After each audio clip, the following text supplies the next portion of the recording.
let's rank every single Pixar movie. Starting off at the very bottom is probably one that comes to no surprise. The Good Dinosaur, I would argue, is the worst Pixar movie of all time. Sure, there are other movies that have perhaps ruined franchises, added a stain on future successes, or just outright grind some people's gears, but The Good Dinosaur is a movie that I would argue is actually boring. Never before have I gotten to a point in a movie where I have actually paused it and said, I don't care what even happens from this point on anymore. And that's coming from a guy that has regularly watched a lot of terrible movies. This movie, for sure, had a lot of potential going for it. What if dinosaurs and humans cohabited? What if the meteorite didn't destroy the dinosaurs and they still lingered around today? That, as a general idea, is decent, but if I was to tell you to recall any character beats or traits of any dinosaur that's not the dinosaur in The Good Dinosaur, could you honestly really tell me anything about them other than they are intimidating and a T-Rex? And it's a real shame as well, because the actual visuals for this movie are arguably one of Pixar's best, I guess. They were really pushing during this era the limits of animation to create this genuine photorealistic aesthetic to the point where the movie just feels like one giant tech demo. And maybe you can kind of argue that that is entirely what it is, since the story is simply not up to snuff. Add on to the fact that there are some unfortunate casualties, like one of the rarer, bigger Easter eggs for a potential future Pixar movie in the form of Newt never really came out in a movie like this, one of their worst, and then was cancelled in its own right, and this movie is just a lot of missed potential. And I feel like I could see what they were going for. If you're dealing with cavemen humans, it makes sense to have them non-verbal. It's arguably the trait that has made some of Pixar's best, and it works brilliantly in short films, as well as making a massive global appeal for any given character. But somehow, in the character of this little gremlin human kid, I just don't feel it in the same way. There is notably one major scene where there's meant to be an emotional beat that you can try and understand without any words, and he does it with little cave drawings in the sand, but it just isn't enough to warrant the full 90-minute, 2-hour runtime. And though the actual character design of the main dinosaur and the fact that it is a young, squishy guy is nice in its own way, it's a lot of screeching when you actually watch it back. The voice acting's a little bit grating, and it's kind of the same shtick the whole way through. This dinosaur is clumsy and unconfident. This child is a gremlin and can handle a million things. Dinosaur antics ensue. Really, I think what this movie needed to be a good movie is just a hard reset, a hard wipe on the characters and the story, and just make something else again with the premise. The fact that there was a whole dinosaur family at the start was vaguely more interesting. The idea that there could have been alternative human cavemen to interact with maybe would have led into more direction. What if there was more of a combining of humans and dinosaurs, that would be later in the timeline, instead of the first baby innocent human fighting the first baby innocent dinosaur? What if it was a society of dinosaurs, kind of in the likes of How to Train Your Dragon? What if there was a human village or town where everyone had domesticated these dinosaurs? And whether the plotline is the dinosaurs want to escape, or they want to have a cohabitat environment, or they have their own tasks, I just think the premise had so much potential, but the actual outcome was just so boring. There are highlights you can bring up. It's nice when you shuffle the footage, it looks lovely and aesthetic, but it's clearly the worst Cars movie because there's minimal character, minimal story, and what they do bring up just doesn't spark the inspiration that Pixar has previously brought. So following up on that, we then have, of course, Cars 2. Arguably the actual worst one. I'm sure there are all sorts of defenders. The fact of the matter is, from a business perspective, this movie has legitimately tarnished a good chunk of the actual franchise it is within. With Cars 1 being a decent running success of, I believe, $600 million, and then Cars 2 coming out, making more money, and then flubbing it on the quality, when a Cars 3 eventually released as far late as the next decade, I think the burn of this second movie legitimately tarnished the successes of the third, to the point that I wouldn't be surprised if Pixar are feeling a little bit flimsy with the Cars franchise and making another mainline movie, hence why they've made a million spin-offs and TV series instead. Because the core idea of the Cars universe is clearly very enticing and profitable, as much as the universe famously doesn't make sense. But unfortunately, it's just the concepts and the story that this movie brought up just missed the mark in some way. And it's kind of a shame because, in theory, I really like it. The idea that Mater becomes the main protagonist and goes on a whole spy adventure, admittedly, is stupid because that's the point, but it is done in a way that's completely annoying the entire way through. Dad Gum turns into Machine Gun. God kill me now. But the actual action scenes put around this movie with grapple hooking cars and doing these actual fantastically professional spy moves in cars is kind of enticing in a weird way. It for sure doesn't really fit with their cars' bodies, and that makes sense for why things didn't work, but at least other spy elements like the spy car elements put into the Cars movie, you know, a gun attached to the car, makes a lot of sense, and I feel like could have been interesting. I also love the fact that they do genuinely go dark in places. There is a torture scene in Cars 2, and then that character does explode and die. Incredible. But just the actual main story did it in a way that really made the concept of the movie as bad as it possibly could be. Add on to the fact that there's this whole element of Britishness brought in because it has to be, because it's spies, and then you have like the Queen and Big Bentley, that's still in my long-term memory for how that line is delivered for some reason. And like, I guess it makes sense that the Cars want to do something global, considering the Grand Prix is generally a global experience in different places of the world, but yeah, I could see the lack of appeal. It had a lot of good premise, but again, this is a kind of movie that needs a straight wipe in order to be successful again. We don't like Mater as a main protagonist. He just about gets by as a sidekick, side character comic relief guy. Give us the main guy, Lightning McQueen. Showcase some fun expansions of the Cars world. It is weird that the birds in this movie are shown to be tiny planes. But hey, considering they already have covered a side spin-off of planes and they attempted a side spin-off of trains, I guess it makes sense they just try and do cars again, but differently. I appreciate them trying to get off the racetrack, but now I'm starting to understand why by the third movie they went right back to the racetrack. As someone who's not a particularly high praiser of the original Cars movie, I can see how they felt they were in a bit of a pitfall in regards to trying to make something genuinely good. Just a shame they messed up anyway when they were trying, assuming they were trying. Maybe this was just a quick, easy cash grab for a sequel. It is one of the earliest Pixar sequels, bringing up that reputation very, very nicely. Still, the fact remains that this movie made a lot of money and then probably lost a lot of money in the long term. I wonder, had this movie been far more successful, would we already be on Cars 7 by now? I could see it. Especially if they relegated the movies over to Mattel. Okay, let's talk about a recent failure, shall we? Lightyear.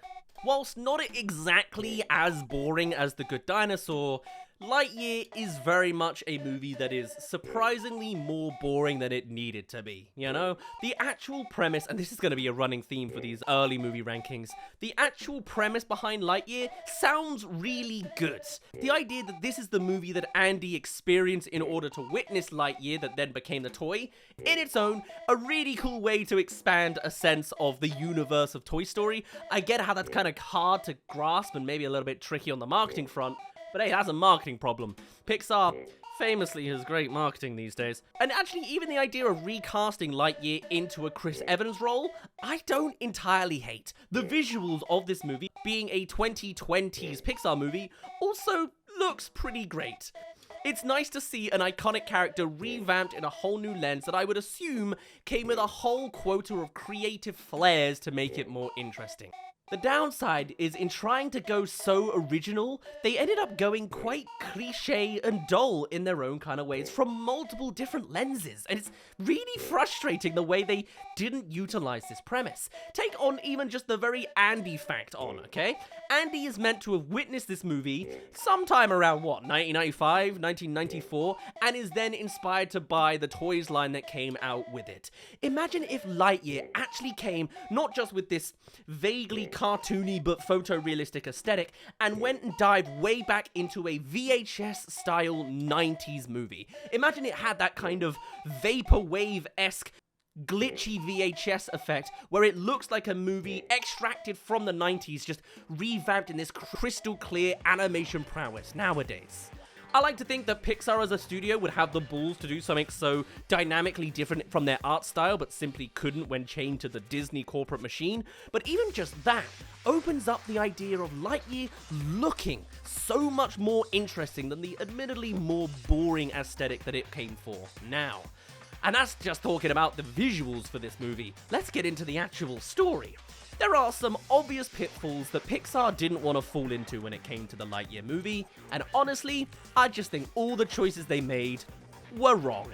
Zurg is the obvious one, right? Zurg is the big antagonist of the universe, and there are already two definitive canons, you could say, from the multiverse of series of Toy Story and Lightyear, right? You've got the Toy Story 2 version of Zurg, whereby he is legitimately just a Darth Vader parody, and that's the point, right? That is just a joke for the toys in the fact that it's just doing a Star Wars bit, recreating some of their iconic scenes for the parents to murmur about and the kids that are cultured to understand. I wasn't one of those kids. I didn't see Star Wars until I was into my late teens. I don't know what's wrong with me. My first Star Wars movie was almost number 7. I don't know what's wrong with me. So clearly, they didn't want to go with the Zurg is legitimately Lightyear's father rendition. It's a bit too on the nose for a genuine space movie. You've then got the Zurg from the Lightyear TV series. Remember that old thing? Actually keeping up with the canon of some sort of galactic emperor, kind of still a Darth Vader role, but not so on point. And clearly, Pixar, Disney are not at all interested in this side cartoon, and that's the biggest shame of all, to be honest. In trying to be so creative and different from already established Lightyear canons, they just made Interstellar again. And then they made another sort of generic he is yourself kind of timeline, time travel one again. It's just so disappointing how they flubbed it. Instead, it goes with the more cliche modern Marvel quippy aesthetic. The fact that you've got Taika Waititi in it, practically playing himself, just isn't very great. And though I think the Zurg future self storyline could be interesting in some spin, it's just not the potential that it could have had. Having the Space Rangers be delegated down to rookies and only Buzz Lightyear's the real one isn't as interesting as, hey, an alien girl sidekick from Star Command going on, and it just... Lightyear, you could have been so much more. I'm still vaguely hoping on for some sort of Woody spin-off with a crazy Sheriff Wild West movie, but this movie has definitely tarnished some future plans from Disney and Pixar, and I doubt they're going to continue this line of spin-offs, which I'm sure they were considering had it actually been successful. Alright, now that we're done with those 3 legitimately bad Pixar movies, shall we get into some of the more controversial stuff, yeah? Alright, so my next least favorite Pixar movie, honestly, is going to have to be Up. I know, it's nowhere near a terrible movie, and honestly, we are very much a whole tier above the prior 3 movies, but honestly, I just don't like the most of it, and probably neither do you. The first 5 minutes, brilliant, golden, the best cinema we've seen in short story form. The rest of it, I love the dive and ambition of making a old age pensioner as your protagonistic character, but they're just kind of tiring and boring to witness, and then the other characters around the side, they just don't gel with me personally, you know? The scout kid I find is quite annoying, maybe because I'm more relatable to the old man than the kid. I'm not a big fan of dogs, and the fact that they talk doesn't really sell it that much. I kind of think it's quite a generic spin to do. And hey, they've got a non-verbal character to try and get that global appeal again with Kevin the bird, but you know what I mean? There might be iconic moments like Squirrel. I don't really jive with Squirrel, to be honest. I do love, I think, the actual final blimp sequence, in the sense that it's 2 old men with very good messagings behind them, and the thematics are great, and them clashing. The blimp's a nice set piece, but the whole thing isn't that iconic, you know what I mean? I like it, but it's a stretch to say that this is iconic cinema. So, the rest of it is just a lot of fluff and adventuring and irritation and miscommunications in a way that's not as reinvigorating as all sorts of future Pixar movies that we'll be mentioning on this list. I love the idea. It's not as bad enough that it needs a full slate clean. I think it's just that the slate they picked is good, and probably as good as it could be, but I just don't see it having that much longevity to it. I think the whole middle period needs some kind of booster to really make it worth our time, and in some way or another, it's just not hitting that beat, and I couldn't even tell you what it is that needs to be improved, you know? The point is, it's not very slapstick humor in any of the characters, and the thematics are fine. It's just slow and dull, you know? You're just exploring a singular sort of mountaintop jungle. Our main protagonist is never going to move very quickly with his stature, but add on to the fact that he's tethered to a floating house and yeah, alright, he's not making any sort of miles per hour. The visuals of the house balloon, of course, are brilliant, and I love the ending of the reveal of the journal being like, go on your own adventure, abandoning the house and realizing what's more important. Like, there's some good thematics there that make it, again, understandable why the movie may have been greenlit in the first place, but there's just so much missing on the in-between for me that I'll happily watch the first 5 minutes again, and then I'll end it there. Maybe skip to the end if I want to see Carl look at his house floating away, and then one day it will eventually end up on the perfect mountaintop. But you know, it's so skippable. This is one of the most skippable Pixar movies. I'm sorry to say, but you probably agree. Are you telling me that your favorite moment of the Up movie is minute 37? What's even going on in minute 37? Let's have a look. Alright, maybe that was decent. How about, I don't know, 51, minute 51. Anything good going on there? I doubt it. Again, I love Pixar for running with it, trying some genuine, more creative, you know, original outlooks. It's certainly better than sequel number 5, but it's skippable, and for that, I've got to put it so low. And we're not even done with the skippable movies next, as I want to talk about, not as bad, but still relatively pretty naff. As much as it may be controversial that I put it this high up, I don't know either way, it's Brave. Now, once again, this movie has very much the same problems I would argue as Up, in that it has a very nice beginning that we very much enjoy. You can kind of skip the rest of it. You know what I'm saying? I would argue that the opening of Brave, at least, is better than the opening of Up. Wow, that is a daring thing to say. Only in regards to length. The quality is probably Up is better in that regard, but Brave has a real nice arc that goes on for a while at the beginning. The worst part about Brave is the bear. The bear is the main part of the movie. You know what I'm saying? The idea of Merida being a sort of feminist icon, man, she's a real go-getter for herself. She's gonna represent herself and not just sell herself away to the 3 suitors that show up, is a brilliant story arc and very divisive against the usual Disney princess that is also attached to this series because it's also a Disney thing. I love the way that they represented Merida, in a weird way, in Ralph Breaks the Internet, you know? There's a very interesting, marked direction for the character, and the fact that this is all about the mother instead is just a real loss. And I think it's interesting as well, because actually in hindsight, looking at this movie even as like a feminist icon, it's still kind of generic and not anti-feminist, but standard, you know? A lot of times the sort of feminist icon female main protagonist, sure, can be a little bit, you know, stern and harsh and, you know, calls out for herself. All great on that front. But they're also always archers as well. And I remember seeing a really good breakdown once about how that's still not much better because it's still a relatively, not feminine activity, but it's one that sort of still bolsters that femininity to have that male gaze upon it. You know what I mean? Still great. Maybe in a bottle, and considering its timepiece, still a brilliant turning point to make note of that could have gone in a very interesting direction, but with the rest of the movie, it just didn't. And even if it's like, okay, no, still keep it with mother and daughter, fine. The very fact that the actual mother bear character doesn't speak is just a massive disadvantage in this movie. I know I've praised all sorts of times in the past of non-verbal storytelling of the likes of WALL-E and all sorts of animated shorts that have come out since, but for some reason here, it doesn't work. I think it's because one character is non-verbal and the other one isn't.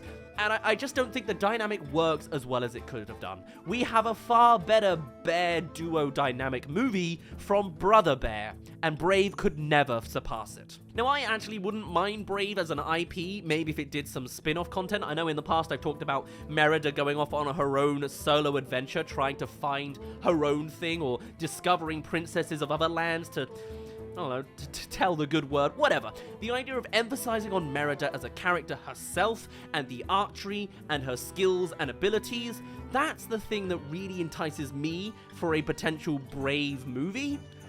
All the bear stuff you can pass on. Although it is very ironic, because Brave is actually quite the melting pot centerpiece of a lot of, like, important pop culture-y things. The Witch is a brilliant addition that's always fun to see, and of course becomes the central point of the iconic Pixar theory. And obviously she was notable enough to be the singular Pixar representative in Disney's Ralph Breaks the Internet.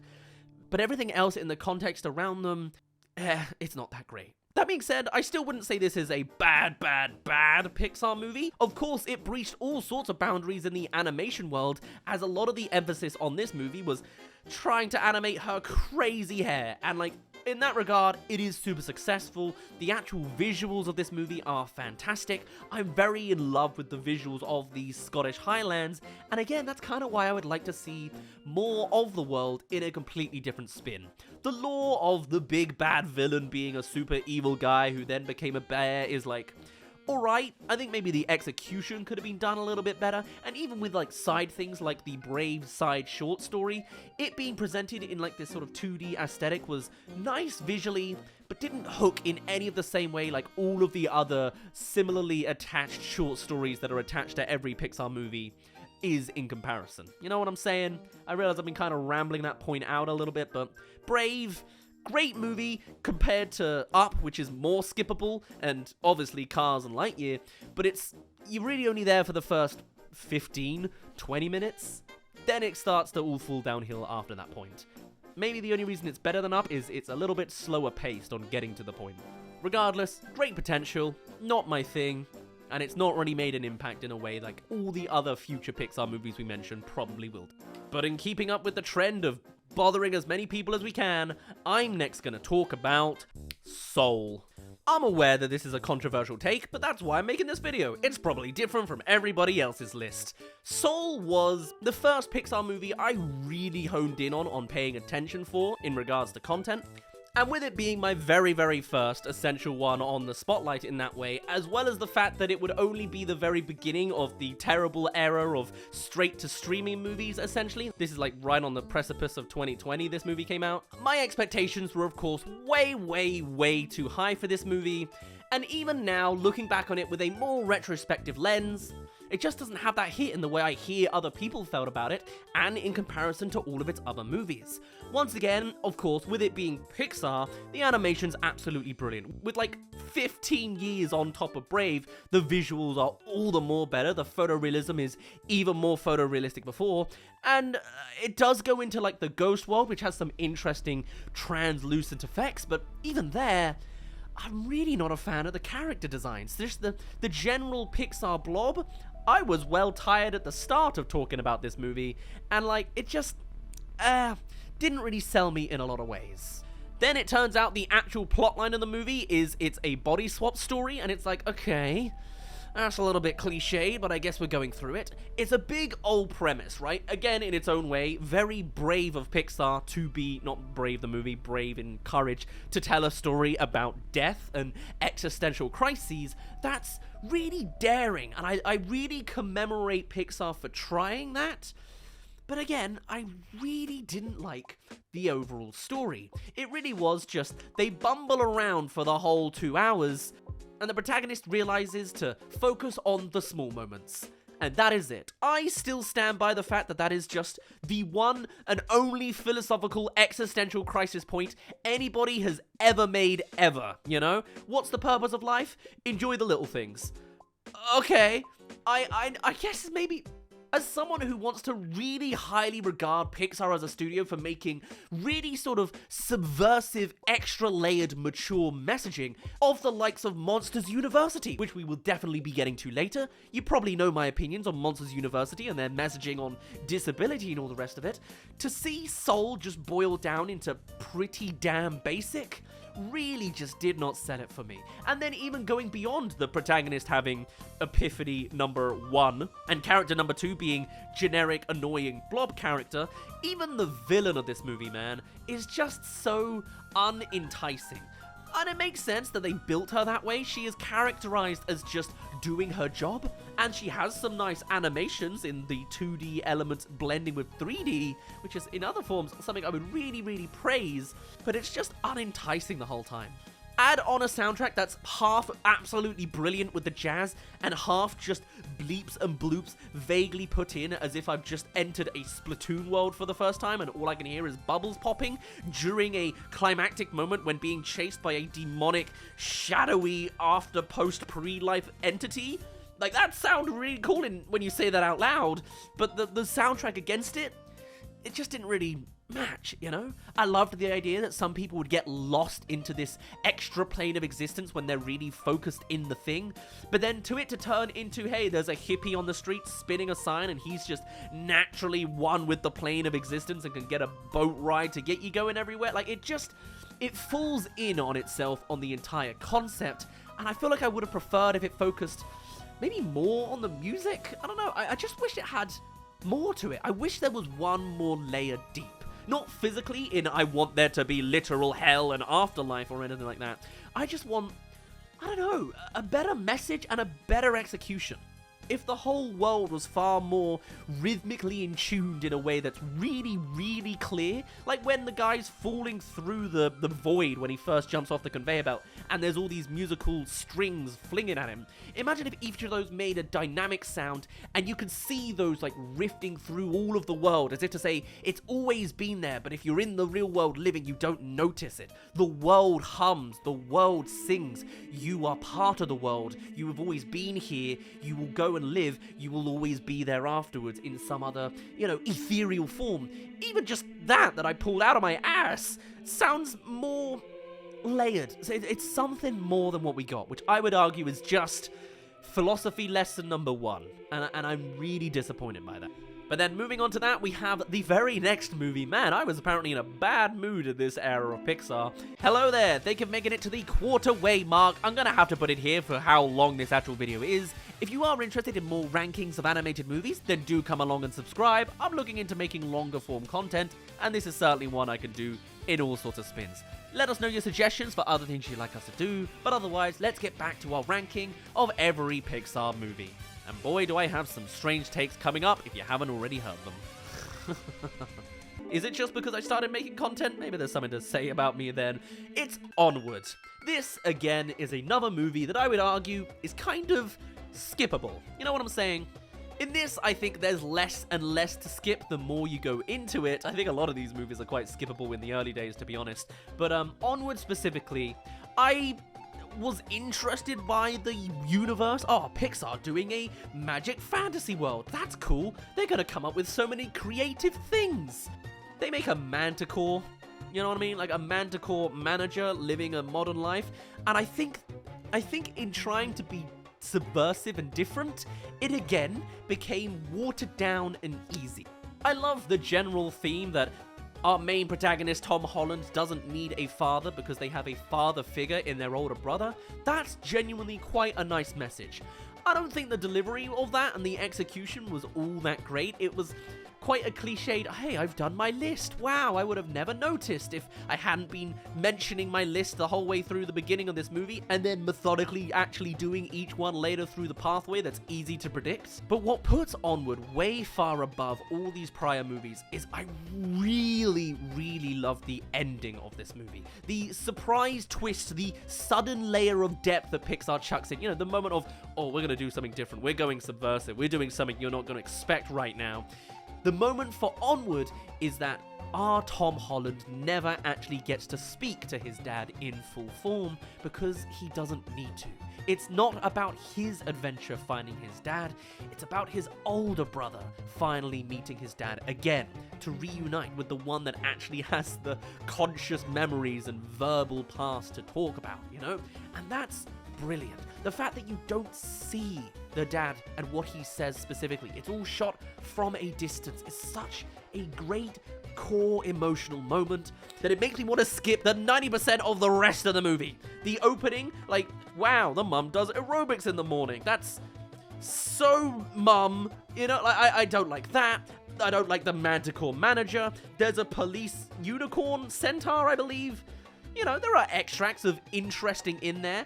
But at the same time, a lot of this movie was, hey, can you do the magic with the staff now? No, I can't. Do it anyway. No, I can't. No, I can't. I did it. And just repeat. This is one of those things where I appreciate they tried to subvert the genre by making it a modern day setting. And I guess something like Brave is already the not modern day setting, so maybe they have already done it. But I feel like maybe this movie would have been more interesting if it wasn't a modern day setting. I don't know, I think the modern day only made this less fantasy and less fun, you know? Like, maybe it should have gone the other direction. Maybe it should have been future punk with fantasy characters. I think the actual visuals just really wasn't it for me. And it's a shame because the actual surprise ending really helped to recontextualize the whole rest of the movie. But even then, it's quite simple. It's just, hey, they did that thing on his list, and they did that thing on his list. Now he's ticked out his list. Wahoo! The final sequence as well with the big debris dragon, I didn't think looked that visually appealing. Cool in concept of what it's made out of. I think I would have preferred an actual photorealistic dragon. Maybe I'm asking too much, but like, even on the visuals front, it just seems held back because it's going for an art style, and then the very fact that it's a Chris Pratt and Tom Holland movie just makes it feel like another Chris Pratt and Tom Holland movie. Doesn't feel like Pixar, it feels like a quota. Hey look, another thing on their tick box. Decent, great, really holds an actual emotional memory for me, but otherwise no, skippable. Finding Dory.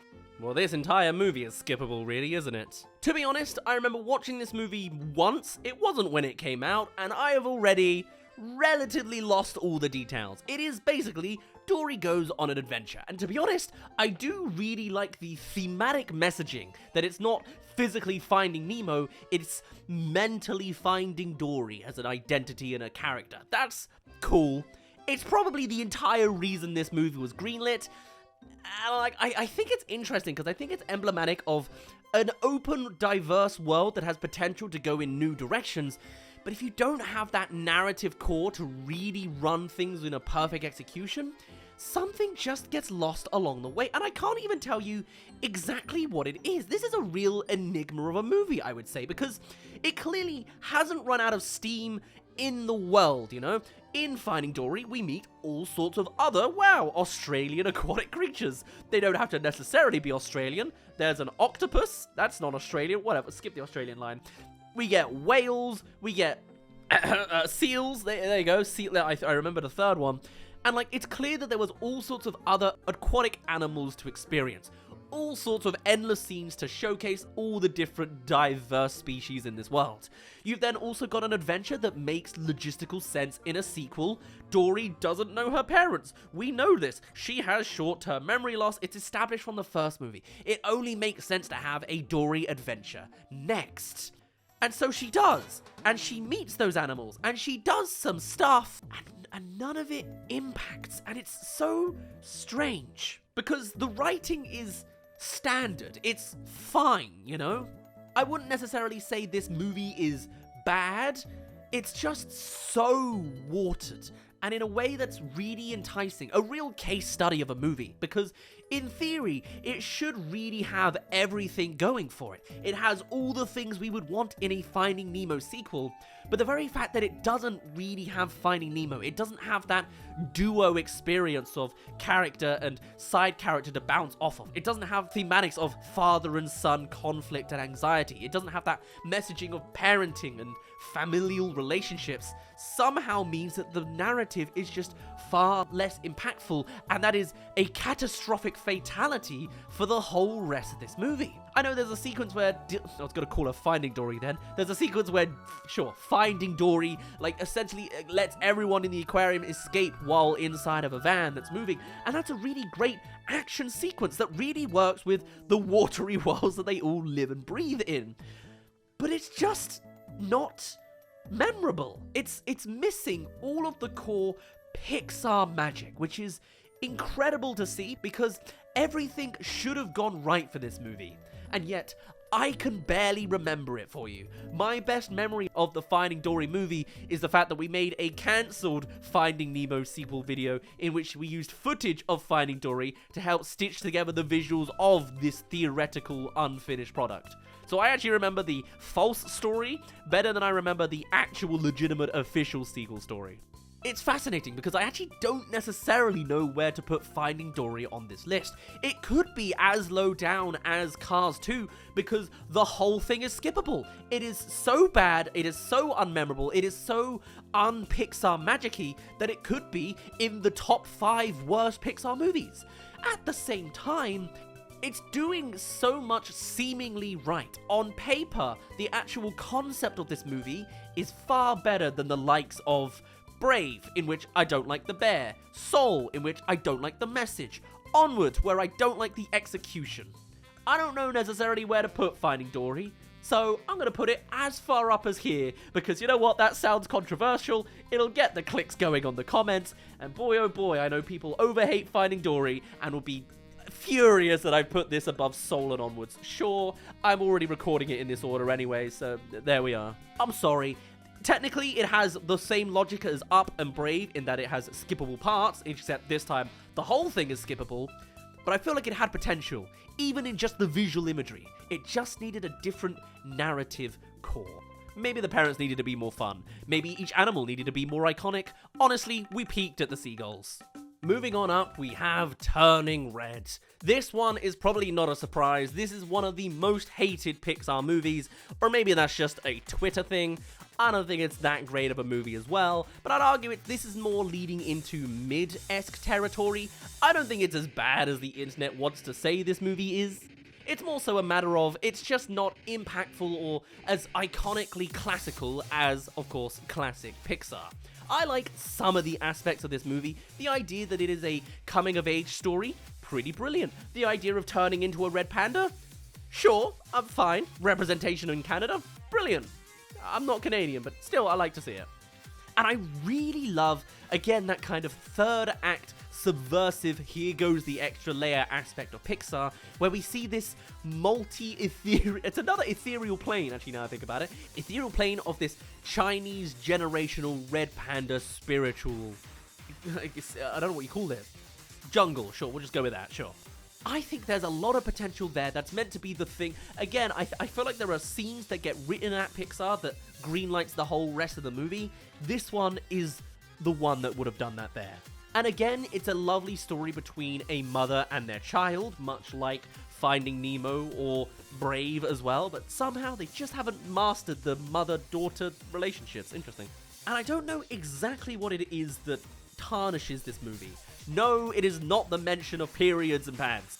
But there's other things that are like understandable, that make sense in the real life, that are just still endlessly angering to see. I absolutely hate the mother character for how much of a helicopter control freak she is, but I also recognize that that is a real thing that people go through with their parents in the real world. I hate that that's represented, and I'm hating the fact that it happens in real life, but it does, and I dislike the character for it.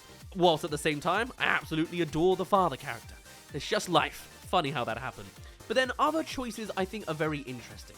This is one of those movies that again is going for the directorial push, right? So it is set in the early 2000s when they were similarly growing up. There's a big focus on boy bands, which presumably the director was a big fan of, and I can see like something akin to interest there. I don't really know if that comes back in a major way, other than the fact that the final act takes place at their stadium. And I feel like the gigantic Godzilla red panda, again, a great subversive twist with the concept. I just don't think it goes far enough. I don't know exactly what it is that I find not distasteful, just neutral. Yeah, it's just another watered down movie, you know? Conceptually, I like that it's a coming-of-age story. I think what I really would have loved is more of the ethereal, more of the generational stuff. What if our main protagonist could talk to all prior generations and does so early on, like an Avatar The Last Airbender-esque presentation of the spirit world, you know? What if it was the story of the first mother and the daughter, way back at the start, gaining the powers of the red panda? Because, again, it's kind of like, man, I'm finding a lot of connections here. It's kind of like Pixar's Onward, in that by setting it in a modern-ish tone, any fantasy elements are watered down and lost in a way that's far less impactful. When you go to classic Pixar, they dive fully into the crazy, fantastical concepts of their world, you know? Monsters, Inc., it's all about the monsters. Even if it's set in a modern day in the human world in some places, that comes in small little segments and then goes back to the crazy abstract designs of the monsters. Same with the toys, same with The Incredibles, same with WALL-E. You need to be dived in, and I think by putting it through a more realistic lens, ultimately something gets lost in your Pixar movies. Is that the theory? Is that what I'm working out? I think so. Because I think this just doesn't have that hit. It doesn't have a final act. Ooh, I feel that in my diaphragm, you know? Our protagonist cries with her mother seeing her in her younger state, and that doesn't really come back in any meaningful way. She just looks young. Wow. I wish it was more.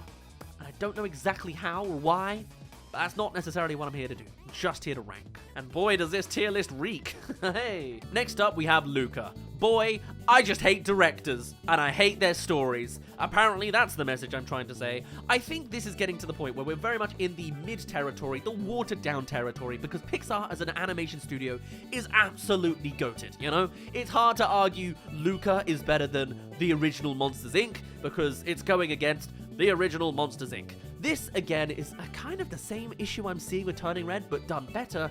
It's a fantasy idea put into the modern world lens. That's the issue with directors' stories. They live too much in the real world. You need to go inside and stop touching the grass. Visually, I really like the Luca world. It's got a specific art style that's diverse from the usual Pixar art style up to this point. Visually, it's great, you know, and it's really, really great. The concept, not that great. It's just H2O, just add water. And I was a bloody big fan of that old Australian show back in the day. Apparently I have a thing for Australians I'm coming to learn about myself.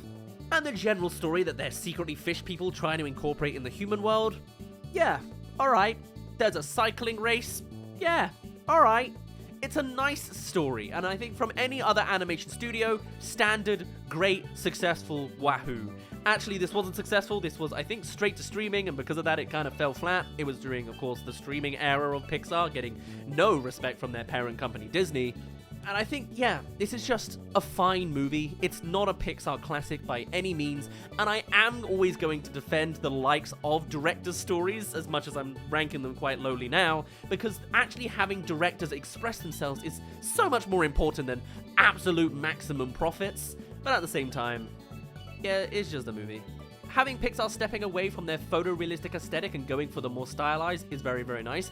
Once again, a villain is incorporated and they're fun. They're not a crazy villain, they're just a general annoying kid, and they are kind of the butt of jokes and not that intimidating, but it's still nice, you know? Beyond that, this is a movie that is so standard and normal and nice that I struggle to find any further words to say even about it. They added water. The visual designs of the fish people, they're okay. I think those could have been better as well, really. I think, I don't know, something about it just seems so cliched and standard in a way that it doesn't feel like a Pixar movie when you're watching this. I don't know what studio this would be. It feels like some sort of strange Blue Sky Studios-esque product, you know? Or maybe some sort of side project being run out by some indie company that's got a way bigger budget than you'd expect. Something Sony adjacent. I love, of course, the success story going on behind the scenes on a business side of things on this movie, but as an actual movie to witness, it's about as passable as any other normal movie. Sometimes when you just add water to something, it just becomes more water. Oh well. So beyond that, we have The Incredibles 2. I'm actually quite surprised it made it this high up, but I guess in a bottle, it still has all sorts of visual things to latch onto. Maybe I'm the problem. Maybe I'm secretly a Disney CEO that does want to tarnish directors' stories for terrible, mass-appeal schlup sequels. Anyway, Incredibles 2 is this far down because it's just not a good Incredibles movie. It's a decent movie by itself, you know? It's a nice pocket, a standard-ish superhero story, but instead of Fantastic Four, because there's practically no representation of Fantastic Four, we've got a family of supers from Pixar. And when you think about it just by itself, yeah, it's fine. It's great. There's loads of things to latch onto. I love the speedy running kid, the muscle man dad, invisible angsty teenager, and stretchy protagonist. Cool. The visual art style of this movie as well is clean and sharp in places. I'm of course always going to be a big fan of the slightly tired baggy eyes look that the original movie had, and I'm always going to have some complaints because I have such nostalgia for the original movie, but at the same time, this movie, yeah, looks visually nice. It's clean, it's professional, it's up to date, it's animated. And the fact that they all have these interesting superpowers is lovely to see. But because this is a sequel to the original Incredibles, this is a terrible movie in comparison.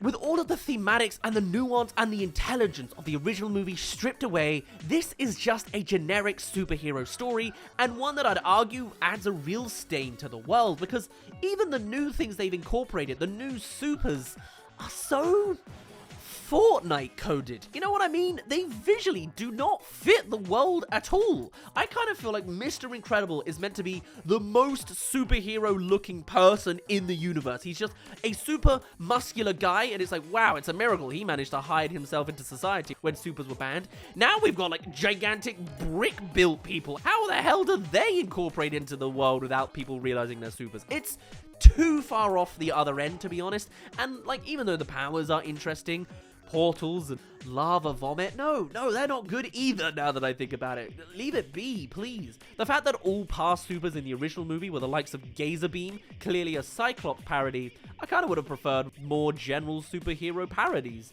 And it would fit because the original movie is meant to be a parody of superheroes and spy genre. To take it all away and just do a generic thing where instead of laughing about the fact that a villain is monologuing, you just shut up and let a villain monologue is just so lame. It's completely forgetting the appeal and the idea, the core of the original movie. And yeah, I would kind of like a third one as well. I would kind of like a third one if they stripped away the Incredible 2's-ness. And also, even from a story perspective, they just hit a hard reset on Violet's entire character arc. Dash had no character arc at all. And yeah, supers were still banned, even though it was kind of implied that the supers were going to be unbanned after this. So the arc again is getting supers unbanned. This entire movie is skippable if they make it Incredibles 3. There are brilliant moments. Violet has a lot of things coming out of her nose. Beautiful. I love the incorporation of Jack Jack. It was my dream as a kid to see what Jack Jack would do as a chaotic baby. Now we get to see it. In a weird way, a little bit underwhelming, but oh well. In fact, the thing I specifically remember wanting out of an Incredibles sequel is more cooperation. I want to see not just one-off superhero powers, I want to see how every single superhero power merges with another. To me, the height of the first Incredibles movie was not just Dash being able to run on water, but Dash and Violet together with the big force field ball and dashing around. What I wanted to see was, what if their powers got a little bit more? Violet does get that with the force field ejector abilities, which, again, not really established, they're just immediately there. And then incorporating that with something else that already exists, Discus is the best I can come up with, really, but that's what I want to see. I wanted to see the creative core out of the superhero powers, and instead, this is just schmuck. And when you got a character named Evelyn Dever, it kind of just is too generic and cliche to even enjoy. Great in a bottle. I'm sure all sorts of people saw this for the first time and thought absolutely brilliant. But as an Incredibles movie, very, very poor. So we'll leave it at that. So moving on up, we are very much not in bad territory now, so try not to be too mad at me if you are already. Actually, if you have been already, then probably legitimate. But now we're getting to A Bug's Life. And to be honest, I'm surprised it's this high up. Not because of quality, but I tend to find I have quite the bad bias against early movies and products. Whenever I've done tier lists in the past, I tend to put the first attempt and like the first movie or first thing pretty low down, just because I'm like, well, everything got better since then. That's kind of been my general logic. And clearly, A Bug's Life would be the perfect project to say, yeah, it was the first one, or one of the first ones. Everything's better since then. The movie actually, I think, now has a lot of potential and a real good replayability, mostly because of its communistic themes. Again, brave that they managed to do that in animation, but it wasn't yet Disney, so I guess that explains it on that front. But at the same time, I actually think this movie does have a lot of potential for a sequel. I don't think it's going to get made, but with the new slick of paint that Pixar could provide with incredible photorealism, I think there could be some really interesting stories there. I might be biased as a person whose favorite video game franchise is Pikmin, so literally tiny little ant guys is exactly my type of thing. I think the thing that dates this movie the most is, of course, the animation. This was made at a time when Pixar were not confident with their abilities to draw human people, so they went with animal people instead. The plastic look suddenly makes a lot more sense. I think as well, though, at the same time, A Bug's Life has one of the best Pixar villains of all of the studio. The ominous just aura that Hopper brings out as the evil grasshopper stealing all the food, absolutely fantastic. And even that bird at the end, even though it's incredibly just not photorealistic, but attempting to be photorealistic and no verbal attire, none of that Pixar gleam putting onto it, is so horrifying when you see it to scale. But of course, at the same time, when I think about this movie, a lot of it is also kind of skippable in my mind. I'm not really crazy about the circus act, you know? An interesting development to showcase for insects, and I guess an excuse to showcase all the more people. But when I say, hey, what's your favorite part of A Bug's Life? You're probably not going to say the stick bug, you know? I think that whole arc and the miscommunication of, hey, we're not actually fighters, we're just circus people, you know, it's kind of cringe, it's just miscommunication narrative. Like, I would like to see what they would do in a new rendition, and it's a shame, because I really don't think we're going to get it. The best we get in expanding A Bug's Life beyond its initial movie is the fact that it appeared in bloopers for Toy Story 2. Does that really count?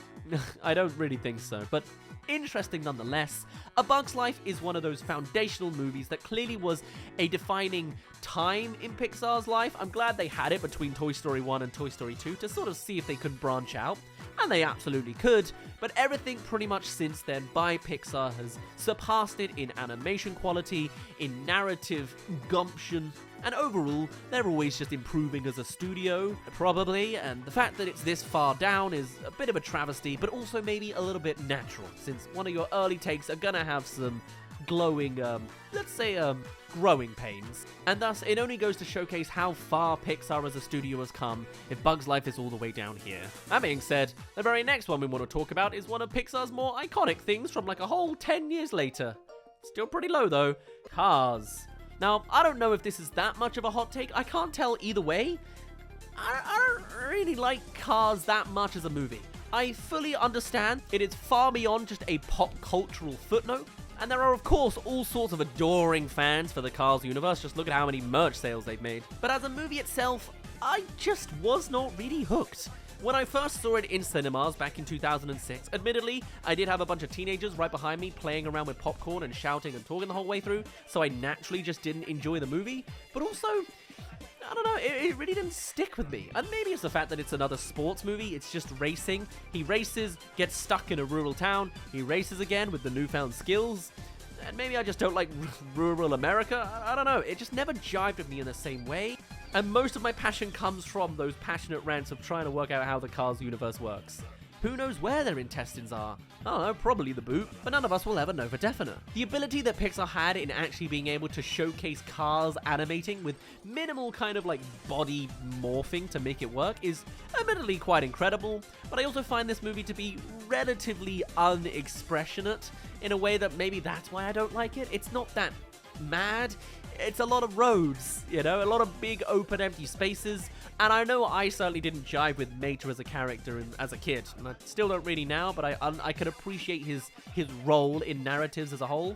Something about it just doesn't hit with me in the same way it might have done for all sorts of fellow fans of Pixar. I do like other aspects of what they've done. The ability to characterize all sorts of different makes and models of cars and expressing all of these different representative characters is very interesting. Luigi was actually one of my favorite characters back in the day, and like they have fun with other characters like the hippie van and all the rest of it. But yeah, I would argue in being a movie all about cars and racing, it is quite slow, and I just didn't enjoy the slow, to be honest. The messaging is nice. It's very kiddie of, you know, it's not always about winning, it's about camaraderie and enjoying the game and appreciating and, you know, not shooting down your fellow man. I guess, is that what it is? The guns don't actually come until the second movie, and we've already mentioned that one already. But overall, I didn't gel with this movie in a way that really justifies the popularity if I was the sole judge of everything from the future of Pixar. But hey, it's a good idea that I'm not the one in control of Pixar's ebbs and flows, because I would rate surprisingly low down in mid-territory Ratatouille. I know, what's wrong with me, man? I, again, had the same damn issue when I watched this as a kid. Really didn't like this movie. I really was so bored, and I remember thinking, man, you know, they really lost it with this movie. It's so undercooked. I know that's a crazy take to say. I fully understand I'm in the wrong, but even when I went to rewatch it, it feels undercooked to me. There's one singular problem I really have about this movie. It's a simple one, it's a sad one, maybe I'm spoiled. I'm absolutely spoiled. This movie is enriched with all sorts of iconic moments, great presentation, great concepting, and the direction and everything in between is brilliantly put together. I just can't stand how short it is. You know what I mean? No, you probably don't. I think it's because I expect a movie to be 2 hours long that I kind of grumble every time a movie isn't 2 hours long. And I think this was the first time I had that grumble as a kid at age 11? This was 2007? Maybe I just, again, didn't like Pixar in this era, even as a kid. I don't know. I think it's a really brilliant idea of a rat being in control of the human to make them do their cooking. But in the movie, they just kind of showcase once one of every conflict and problem they could come across, and then they cut their losses and end before it really goes anywhere. They do it, immediately there is a reviewer, they do it, the reviewer's happy, they cut. And they do it again. It's too fast. I think it feels to me, whenever I watch this movie, and I thought this specifically as a kid, so it's dug deep in my brain, that this feels like a short film expanded into a movie. To be fair, I wouldn't be surprised if it was legitimately a short film pitch that was turned into a movie, but I would want that movie to expand the short film's concept more. I don't know necessarily exactly what I'm asking for. I think I just want more food conflict. I want more things to happen. It all goes by awfully quickly. By the time the reviewer pops up and then you got the manager and the inspector, all three of them are spinning around each other as fast as Linguini can move his little limbly body on a pair of roller skates. It's just too quick. It ends too early. I love everything it does in between minute 0 and minute 90, and the reviewer is absolutely an iconic, brilliant person and moment, or maybe not brilliant person, but a brilliant moment and character, one that I very much was paying good attention to their monologuing as a reviewer myself later down the line. Man, I'm a real traitor if I must be worse than even Ego, but there you are. I really wish there was just a little bit more meat and potatoes to the meal, because it does it, it leaves, it goes, it's fine, you know? But I love when I hear about theories that help expand the universe in your little headcanon. Like the idea that the little grandma at the beginning is in fact the mother or grandmother of Igor, the food review critic, because Remy ends up making his childhood dish by sheer luck by learning from his own mentor himself. That's a great thing. Wish it was canon. Wish they could have showcased it, because I love the concept. It just ends too soon, to the point where I'm like, I always feel a little underwhelmed by the end of this movie. It bothers me, it'll bother you that it's this low, but there you go. On the bright side, at least a director's story has finally topped a Pixar classic, as we are now talking about the recent Elemental. Now, Elemental is actually quite an interesting one, because I absolutely hated this movie conceptually when it came to the first impressions of this movie. It turns out it was all just a sabotage from the marketing department. Really, at the height of some of the Disney meddling, I think that Disney, and by extension Pixar, were kind of afraid to admit the fact that this is very much a migrant story. And it's a really good one, to be fair. I really love the way it actually ended up presenting itself in a way that's very standard Pixar up to this point in the timeline. It's, what if blank had feelings, now it's elements? And actually the narrative is far better, far more exceeding what I was expecting to be the case. That being said, it is still not as great as some of the early Pixar classics. It's just a pretty decent movie, far better than the first expectations. I do wish they could have done more with the elements once again. The idea of water guy and fire girl is always still going to be kind of standard, and to be fair, that doesn't become too much of a cliche romantic story. I do love the final act conflict whereby Wade the water goes out to try and sacrifice himself for a moment. That's like a nice emotional piece for the emotions, but you know, everything else around the edges, they tried to market the little grass kid guy. Weird. They didn't really do too much with wind and earth, to be honest, really, and I feel like maybe there was some potential lost somewhere along the way in the world building. And while I'd usually say, the story could do with a straight wipe and redo again with the general concept, I don't think this movie needs a full narrative wipe. It's pretty good. It's different. It's, you know, maybe not a very Pixar-y story, in the sense that it's only Pixar-y in the fact that it's what if elements had feelings. The rest of it, just fine, good, standard. If it came from any other movie, I'd probably have even higher praises for it, and the only reason it's reached practically the very middle ground of this list is because it's just a middle ground movie. I say that, but I do also mean that I'm very much on board with this movie. Compared to the generic schmuck that I thought this initially was, this is far better than anything I was expecting it to be, and considering Disney and Pixar are now considering doing the mass appeal sequel stuff, I would hope that they would take more of the elemental approach and less of the elemental marketing edition approach. You know what I'm saying? Clearly, it was semi-successful in theaters based off of the marketing of the more cliche rendition, but I do hope that Disney get to see that the real success came out on streaming when people actually understood what the damn movie was about, whether that's through word of mouth or just through sheer exposure. I like to hope and believe that they will hop onto that trend for making mass appeal projects, because the idea that they are elements talking isn't necessarily a bad thing, but the fact that it is an immigrant story is a really great thing, honestly. I think this is the best of the director-inspired, specifically, movies of this streaming era, although, to be honest, every movie's going to be inspired by a director's story initially, really. All of them are, in some regards, if you think about it well enough. Coco, again about death, probably because of a director's attachment to, dead families and all the rest of it. Whatever. While much better than I initially expected, Elemental as well, kinda standard, kinda safe, kinda normal. It hasn't got massively iconic moments, the characters don't stand out as the best the studio has ever made, and even if they do, they could still be this low on the list. See what happened to A Bug's Life, Fine, great, far better than the worst case scenario of what it could have been. Big fan of this movie. It's a mid one though. Pixar as a studio has made lots and lots of absolute greats. So let's start getting into the real celebratory territory now, shall we? Celebratory territory, gosh, rhymes. Inside Out 2. Perhaps maybe to some of you a little bit of a surprise that it is actually only in a mid-territory. After we've already talked about Incredibles 2, apparently I just don't agree with the high rankings based on purely profits and highest grossing ability.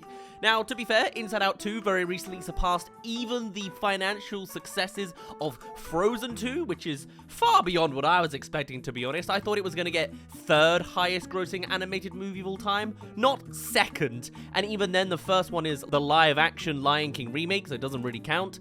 This movie is great. It's a bloody well great sequel as well. Probably the best sequel, other than a mainline franchise, I guess, that Pixar has ever really done.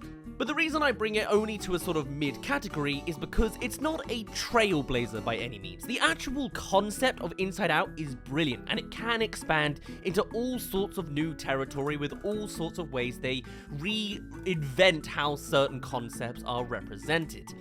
However, I also kind of feel like Inside Out 2 is a bit too much like Inside Out 1, you know what I mean? Like, the story of Inside Out 1 is that joy and sadness are ejected out and go on an adventure through Riley's mind.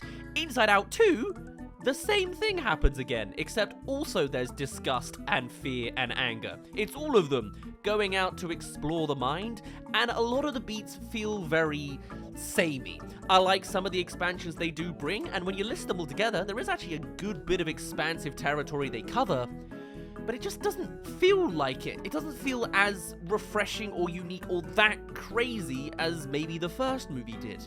Now, maybe that's just because the novelty has run out. They certainly tried to showcase all sorts of things. I mean, they doubled the cast of emotions, but I just don't think it has the same iconic impact as that original movie had done. It's fine, it's great, I'm glad that they were able to do a representation of an anxiety attack, very cool. I still just kind of wish there was more. And when you look into like some of the cancelled scenes that was incorporated into original concepts they were going to adapt, it's clear that there's plenty of ideas still running in the tank that they could have gone with.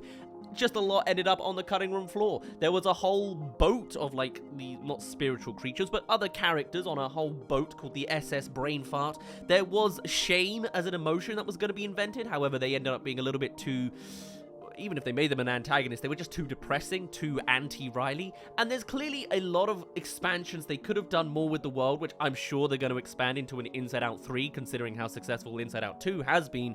But as a movie itself, I thought it was a little bit flat in places. I loved some of the things they brought in. They brought in all of these new extra characters like Riley's original crush or the deep dark secret. and they don't come back, or if they do, it's completely unsatisfying.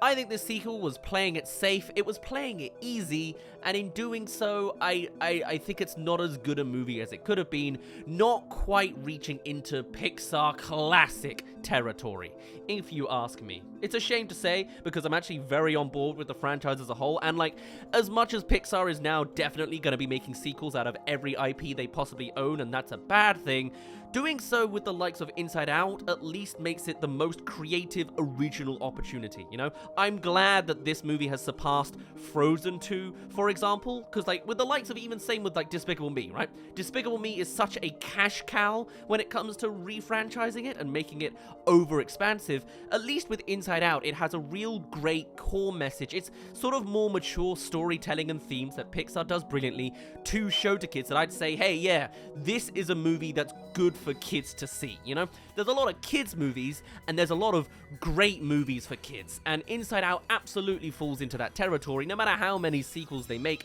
they're always going to be treading into brilliant territory with the stuff that they're talking about, so I'm glad to see presumably another 3 of these movies probably coming out. It's surpassed every other practical Pixar franchise in ways of success, or it will do very soon, at least based on just the movies and the fact there's only 2 of them and not taking merch into effect. Sure, yeah, whatever, okay.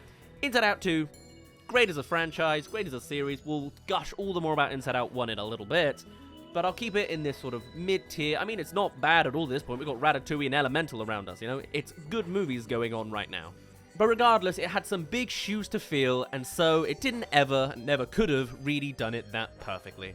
Alright, and now it's time for my swan song. It doesn't really deserve to be this high up, but man, screw it, it's my kind of logic. I'm gonna put it this high up. I'm gonna talk about now the underrated Monsters University. Now, yes, you could argue that this movie has the exact same issues as I would argue Up has and Brave has, in the fact that so much of this movie is skippable, right?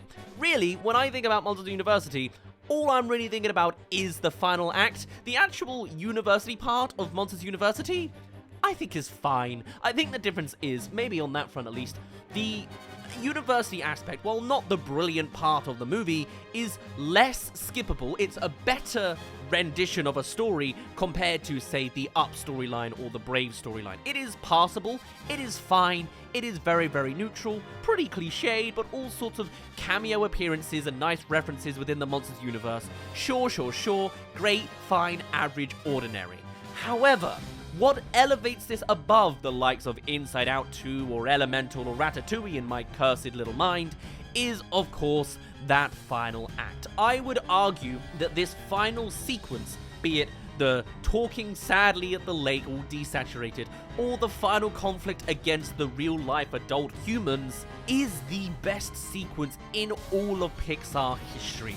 You could argue that's also the case with Brave for its first 5 minutes, but this is the end of Monsters University for the final 20. This is meant to be the final endpoint climactic ending of the Monsters Inc. franchise, just a 1, 2 and done, and now we're just confused with spin-off Disney Plus series like Monsters at Work, and probably a Monsters Inc. 3 conceptualized as well. But the fact remains that I just love the emotional core that this movie comes around to. And I reckon it is coming up with this narrative string of Mike Wazowski always being looked down upon as a monster, the sort of disability of being able to actually achieve your dreams, and then being able to bring it full circle in universe that makes sense with the logic of the world and helps really give a brilliant send-off to both the story and these main characters. I think clearly this was the pitch that allowed this movie to be greenlit in the first place, and it is genuinely Pixar's absolute emotional best. I think whenever I watch a new Pixar movie these days, this is the kind of impact I'm hoping to see by that final arc. I've mentioned a few times this video about the subversive, oh, here comes the surprise extra deep message that just elevates the entire movie around it, contextualizing it in universe in a way that's satisfying and ties the knot on every little character arc, be it right now or emblematic of what happens in the future in this prequel sequel storyline world. Monsters University sets such a high bar for what I want a Pixar ending to be. It is the perfect Pixar movie ending. And I don't think any other kind of movie has resonated with me when I first watched it in the cinemas. It'd be that or The Incredibles when I was a kid. I was a kid and I liked the spectacle. Whilst, yeah, as a kid, it is the spectacle that you want to see. It's the visual eye candy and all that with you. But when you come to Monsters University, it's the emotional core. It's the real narrative, writing, thematic powerhouse that Pixar showcases that makes this so high up on the list. I'm not going to say this is surprisingly high. No, this is fully justified as far as I'm concerned. Emotional weight is what I expect out of a Pixar movie, and it doesn't necessarily mean it has to make me cry. It's more so a matter of it just needs to tug on those heartstrings a little bit, you know? And the likes of Inside Out 2 is like done it a little bit, but I think it's been a little bit watered down on that sense, and prior movies of recent times have been especially not going for that. But I think this is what Pixar does absolutely best. It supersedes them far beyond any of their rival competing animation studios when they do so. And gosh, I just wish there could be more excuses to make just the absolute highlight that the final act of Monsters University brings us. And sure, I guess it's kind of funny and stupid that Randall scowls the whole time because he wears glasses. Haha, hoo-hoo, funny. A great piece of fan service all round, but what a beautiful ending. But let's reverse the conversation now, away from endings and over to beginnings, with Toy Story 1. Now, I gotta admit, actually, I tend to find that when I've done tier lists in the past, I'm quite biased with the early day stuff. I think I said this at the Bugs Life section, but Toy Story 1, I would surprisingly, on like a gut reaction, put quite low. Because, I definitely remember saying this, generally, every movie that follows it would probably be better than the original. But I've had to make a conscious effort to bump this movie up because it is still pretty damn fantastic narratively. And cinematically, this is the first computer-animated full theatrical movie, and it does a brilliant job. Yes, if you really look at the details, you can see some animation intrigue in places. Like, how's about the fact that every single one of Andy's friends is just another clone of Andy, and like the very clear plastic designs of the characters fits into why they made them about toys in the first place and not humans. Also, do you remember that dog? We have come far and away since Toy Story 4 and the real photorealistic cat design.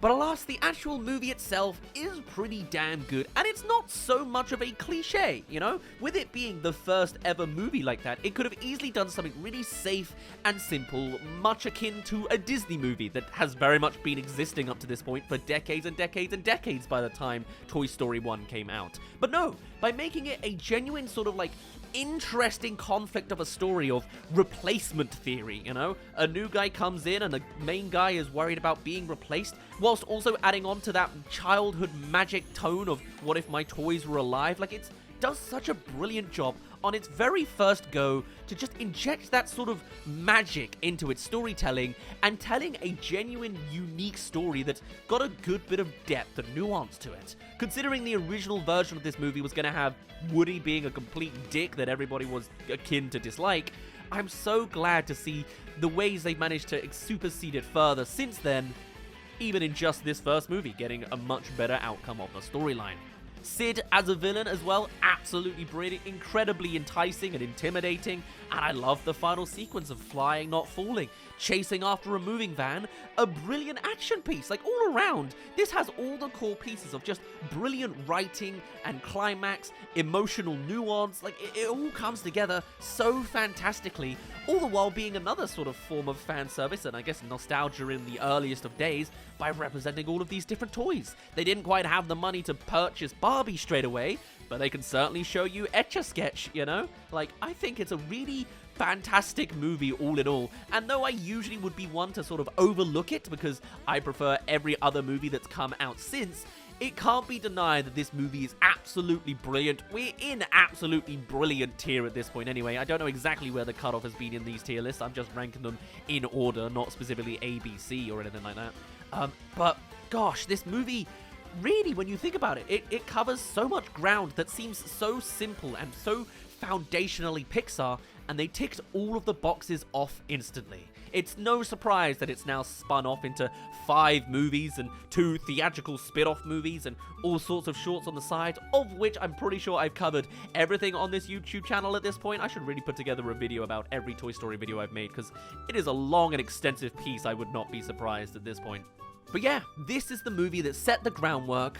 It looks a little bit funky when you look at it nowadays with modern animation, but boy has it successfully done all it needed to do and then some. It is the thing that started an entire saga of an animation studio and ultimately affected the animation industry as a whole. I can't say any less praises for this movie. But of course, this is Pixar. They've made all sorts of better, brilliant movies on top of this super success. Such as Inside Out 1. Of course, I would argue this could very well be the next definitive Pixar franchise. You know what I mean? Toy Story is generally the mainline mascot of Pixar as a studio, and it's coming along to number 5 now and getting diminishing returns on audience reputation. But Inside Out, this thing is fresh, it's creative, and it's so good. After just talking about how much of a pioneer the original Toy Story 1 was, Inside Out 1 is the next generation super pioneering movie. And it's funny, because I didn't actually enjoy the movie that much when I first saw it. I'm cursed, man. I don't know what's wrong with me. I thought it was a little bit undercooked in some way. I think a lot of it comes to the final moment, which I felt was quite simple. The emotional climax of this movie, I would argue, is Bing Bong, which isn't as emotionally climactic as Riley starts crying, because sadness presses one button, you know? And I still do kind of attest to that, but looking at a bit more of an objective lens, boy does this movie do a million brilliant things. The concept alone, in reimagining the inside of someone's brain in a way that's understandable for children, but also opens up so much nuance. I love nuances, man. The nuance and ideals of every single emotion has control, but only some control. And there's all sorts of mechanical elements of how the brain works, which could explain how other aspects of concepts all come together. Abstract thought being actual visual abstract shapes, imagination and core memories, the idea of memories being faded away in the giant pit one day, imaginary friends.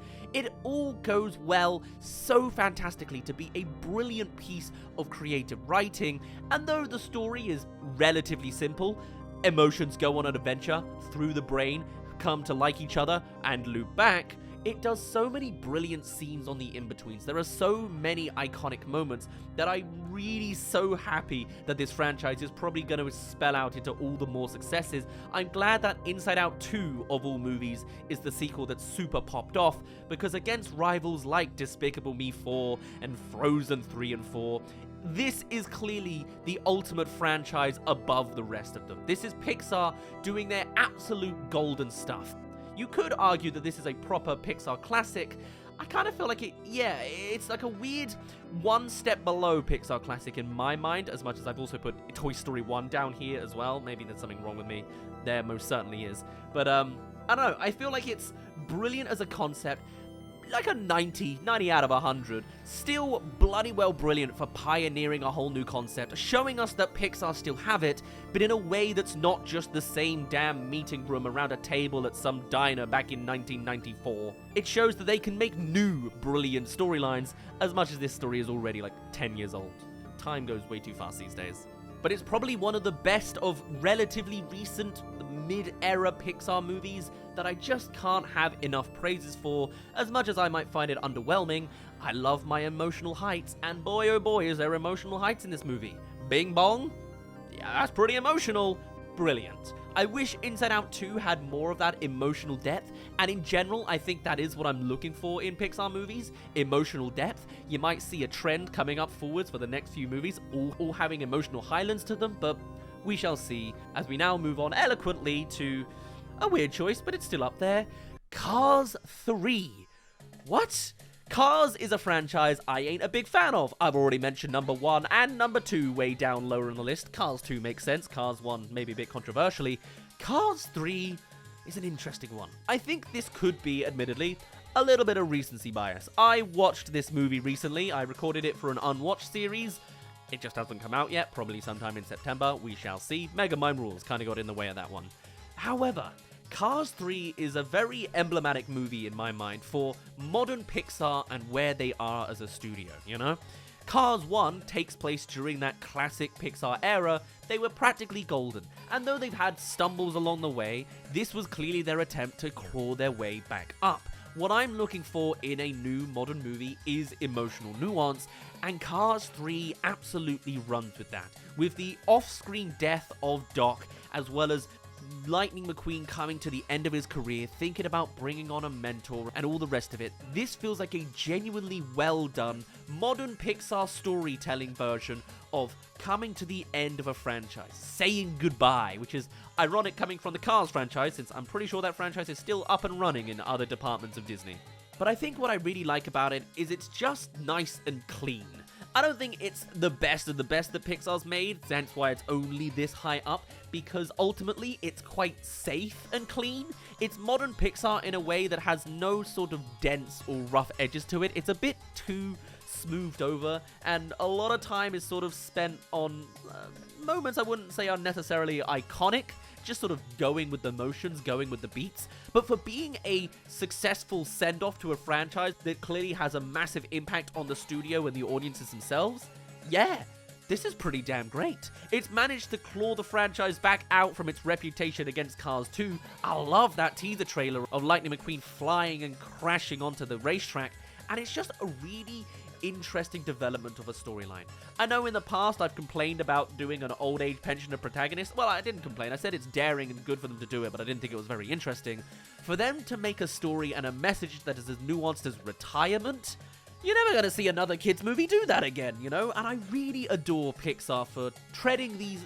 They're not new territory by any means, but they're different territory than the classic child wants to see an adventure happen, it was the friends we made along the way, and we're done kind of movies, you know? Having this emotional realization that Lightning McQueen has to give up his career, or like he's coming to terms with how it comes as like a slow burner, the ideas of like merchandising, that's not that nuanced of a storyline, but you get the idea. I really just liked the emotional undertone. It was safe and it was easy, but it was great as making a modern, clean ending to a franchise. Until they make a million more, and now that everything's suddenly going well on the sequel side of things. Great, but, you know, sure, yeah, whatever. Can't wait for Cars 4 to be at the very bottom of this list, given another few years. But okay, no, here we are. This is where we come to the Pixar Classic Library, and honestly, it's kind of hard to put these in order at this point. Everything here is just on a triple S plus golded tier as far as I'm concerned.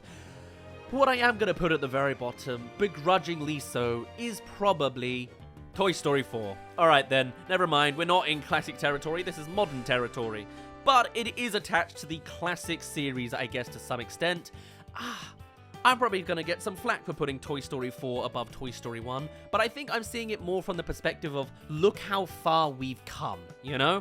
Whilst with Toy Story 1, I said you can not worry too much about the animation blips, looking at Toy Story 4, we've absolutely got to focus on the animation heights. My God, some of this stuff is absolutely brilliant. Forget about the cat or the much better designed, less plasticky, plastic-looking plastic characters. The backgrounds are so immaculate in places. When they're going through all the foliage in the little park and it's photorealistic leaves, that's brilliant. The raining scene where Bo Peep finally gets taken away at the beginning of the movie, fantastic. The visuals of this movie are so brilliant that this looks like the absolute height of what a Toy Story effect could look like, if you ask me. And I am a devout defender of Toy Story 4 as a concept. You can probably tell by the fact it's this high up on the list. But yeah, and again, I think it comes down to, you know what it is? I realize what I'm a sucker for now. It is the emotional heights of the final act. That's about it. Because, of course, all of us were thinking, why do we need a Toy Story 4 at the end of the franchise? We've already got Toy Story 3, really the best ending you could think of for the franchise. But I really, really like the developments this takes. It's a bit of a shame it doesn't end with Andy, and it does instead end with Woody, but to a certain extent that makes sense. But also, I just really love the final act. Again, I love the final justification of it all.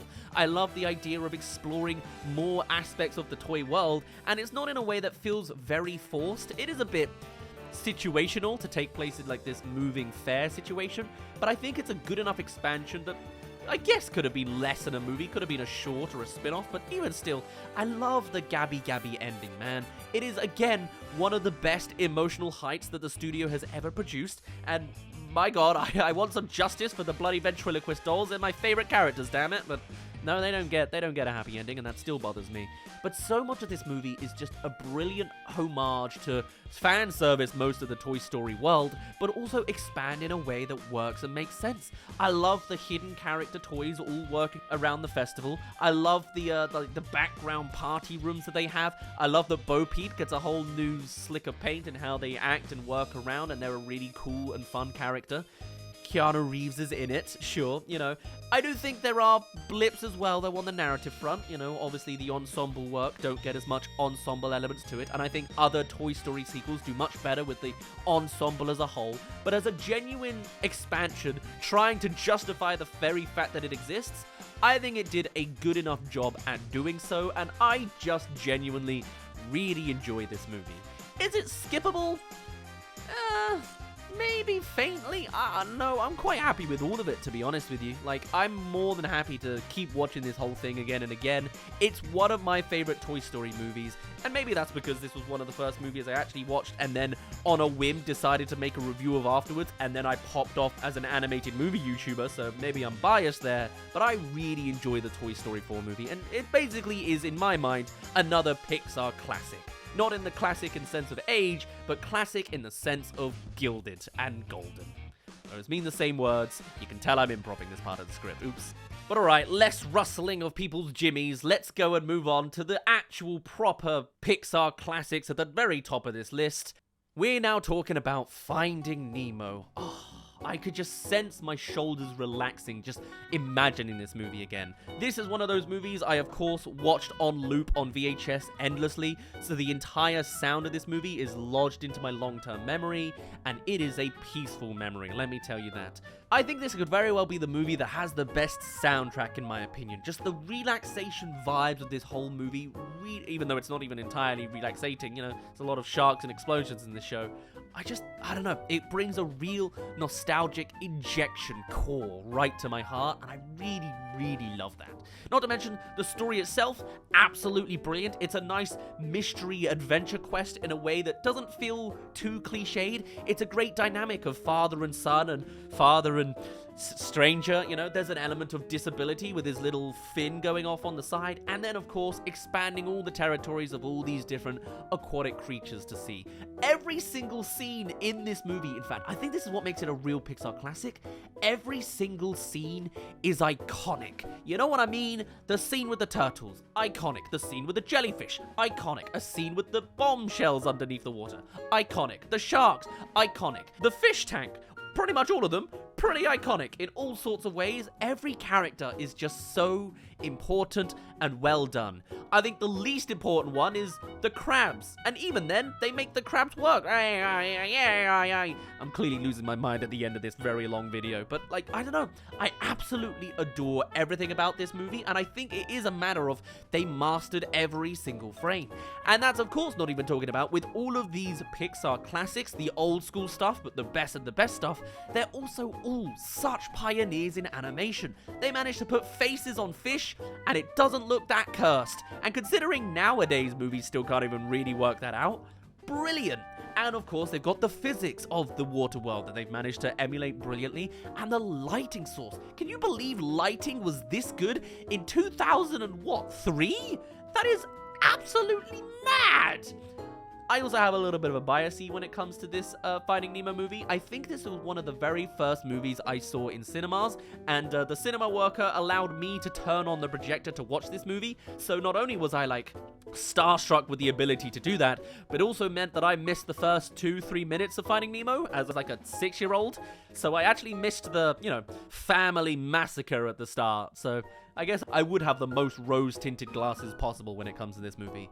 Either way, this is another one of those stories that I think should have done brilliantly as a sequel and expanding into all sorts of territory, but after seeing Finding Dory, somehow a lot of the wind has been lost away from its sails, and I don't know how exactly it's meant to do well in future, but I would have loved to have seen it. I love the concept of Finding Dory, but it clearly wasn't a very good movie.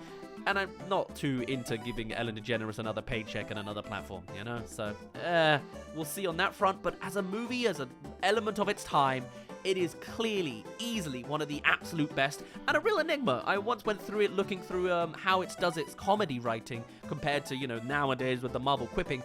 Very interesting. The way it does its jokes, still funny, very, very different. A real interesting case study of a movie, and I just absolutely adore it. I always forget this movie the most out of all the Pixar classics for some reason. I really wish I could bump it higher, but I just adore every other movie even more. But man, just the sound and the visuals. It's got some nice emotive cores, not that great. Nemo almost died. That's alright. The comedy's brilliant though. The seagulls, mwah, it's so iconic. Every single frame in this movie is iconic. You can't say it's bad. It's so classic. It's just so classic. God, I love Pixar when it does things well. And speaking of which, let's go on to another one of their almost magnum opuses. Opusi? God, that's an unfortunate word. Let's talk Monsters, Inc. Oh, God, I mean, it just gets better. This is once again a scene where every single frame is iconic. I, of course, have the entire sound in my head again. It's going to be a recurring theme for all of these movies going forwards, essentially. But also what really works well with this movie is the narrative writing for the characters, you know? You can really get inside the head of Mike Wazowski as the weird little funny goofball that he is. You know the sound of his scream, yeah! You know, it's two notes. It's an iconic two notes. Every other character is iconic as well. Roz and her lines. You gotta do your paperwork, Wazowski. You know, like, everything is so well done. Maybe I just like impressions, man. Something about this movie is so brilliant. And then you go into the actual emotional characters, like Sullivan. Hey, that's really, really well done, you know? The conflicts of their world is really fascinating. The way they've managed to commercialize child screams in a way that makes sense as a horror world for how this world functions, but also not being scary when adapted to the screen for kids. Absolutely brilliant. And then, of course, you've got those emotional beats as well, you know, when Boo's house is all shredded up, when Boo's being sent away and is unaware that they're being sent away, and it's such an emotional height in that regard. The final ending where Sullivan goes and revisits Boo at the very, very end. This movie has so much brilliant Pixar creative flow, you know? The universe is so fascinating, the characters so quirky, and then it also hits you with this emotional gut punch at the bottom of it. It's such a brilliant balance that is, I guess, another emblem of what makes Pixar movies so good and Pixar. It's big, quirky fashion pieces, it's big, quirky concept, and a crazy, immersive, but fascinating world juxtaposed with this real emotional depth and nuance that I feel, if I have a one direction or the other, modern Pixar movies just don't do. Their worlds aren't as quirky as a world of monsters that could be a giant thing that you only see the leg of and it sounds like a chicken, or how it will be instead the other way around, where it just doesn't have the same emotional depth, the same emotional core that this movie and the likes have. And then, of course, you've got other aspects of this movie. Sometimes it is genuinely scary, that it'll scream extractor, horrifying as a machine, and the villains are genuinely intimidating. Mostly Randall, to be honest. Waternoose isn't that scary, but he's only really shown to be scary in one scene where he's running like a spider. That's the scary scene. To be able to balance the three, real, genuine, intimidating villains against a really great, quirky world, and then brilliant emotional depth, that is the trifecta of a Pixar classic, and almost no other movie does it better than Monsters, Inc. Well, no other movie, other than the other 5 that we have to talk about for the next 25 minutes, although for you it'll be cut down a little bit. I bloody well hope so. This is already an hour and a half, and I've still got a half an hour to go. Woof!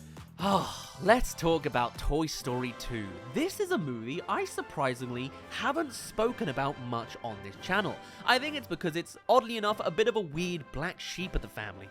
Toy Story 1 is of course known for being the original, Toy Story 3 is known as being the one with the great big ending, and Toy Story 4 is seen as the big, controversial, extra ending DLC added on top. I think Toy Story 2 kind of gets lost amongst the masses, but Toy Story 2 is actually the Toy Story movie I am the most exposed to. This was my favorite Toy Story movie out of the bunch. I don't know, maybe I was always a stickler for slightly better animation. I don't know what's wrong with me, but I really, really, really love this movie. For the longest time, this was probably my favorite Pixar movie in the Toy Story series and all of them. And it really does, in hindsight, do so many brilliant things well, you know? After establishing so much Woody and Buzz, this movie then dares to expand things more, not only with a new ensemble cast of in-universe Woody-esque characters, but also expanding all of the ensemble's role as well. Can you believe the fact that they had like a 7 to 10 group people all going on an adventure and they all do things? Like, there's such great ensemble work. Again, I feel like it's a case study. I gotta study this script to work out how the bloody hell they did it, because there is so many characters to see and they all have such great lines and iconic moments that it all comes together brilliantly. Add on a genuinely fascinating and pretty intimidating villain in Another Human, but this time he's the Chicken Man! And I just think so much of this comes together brilliantly. The new expansions from the soundtrack, I think, are again some of my absolute favorites. And then, yeah, emotional depth, you know? You've got, well, maybe not a nuance in this case, but the emotional nuance of Woody losing his arm. Wow! Again, crazy territory for a kids movie. So different from the general rivals of, hey, let's put a bunch of unusual animals on an unusual location, call it Madagascar, call it a day. Don't worry, I realize Madagascar's a lot more than that, but still, that's kind of the vibe I'm getting for comparisons here. But then also to go into the depth of Woody seeing himself as an iconic IP, but an old one, you know? Seeing this thing where he's platformed with all of this merchandising, the soundtrack, I can hear it in my head, so brilliantly put together. And then it's like, well, those times are gone. Do you want to go to a museum? Are you going to be here for now? Or are you going to be here for your past? You know, it deals with other aspects of clones and like all these different Buzz Lightyear mass-produced merchandising elements. You know, you've got Vader or a parody of Vader coming out. Maybe it's a little bit cliched and easy that they ran him into a Star Wars parody in order to fit the bill, but it works well enough as a joke, and it was technically my first exposure to a Star Wars storyline. I'm sorry, I was uncultured as a kid, and to be honest, I'm not that far off from being uncultured now. I just really love this movie. And again, every single scene is pretty damn iconic, all the way down to Potato Head throwing his hat into an elevator door, you know? I love the little aliens being like, you have saved our lives, we're eternally grateful. I could probably, you put this movie off in front of me, I could probably tell you the entire sound by myself the entire time. The opening, absolutely brilliant. Buzz Lightyear running around in-universe in his game was so fascinating to see. Why didn't Lightyear turn out like this, man? There's so much good, and it was such a brilliant, perfect expansion of a relatively simple story in Toy Story 1. They showcased all sorts of more set pieces. That poor guy has to go all the way to work on a Saturday, all the way to work, and I love it. The truck running over them on the road. Like, there's so many great moments, and it's got a good bit of emotional depth. I love the airport scene at the end. I love the characters they brought in. Every single line is just brilliantly put together. It is a fantastic sequel to the Toy Story saga, and it does not get better than that. Well, it does, because the next one on our list is Toy Story 3, the genuine better Toy Story sequel. I'm telling you, man, Toy Story are great at making sequels. Even number 4, I would argue, is justified. I don't have high hopes for Toy Story 5, but I mean, they've got a pretty damn good track record. I don't even need to tell you what's so great about Toy Story 3 at this point. Again, what I adore is the narrative thematics and a great emotional depth. I love the final act of any given movie, and even in this case, you don't even need to skip the whole movie to get to it.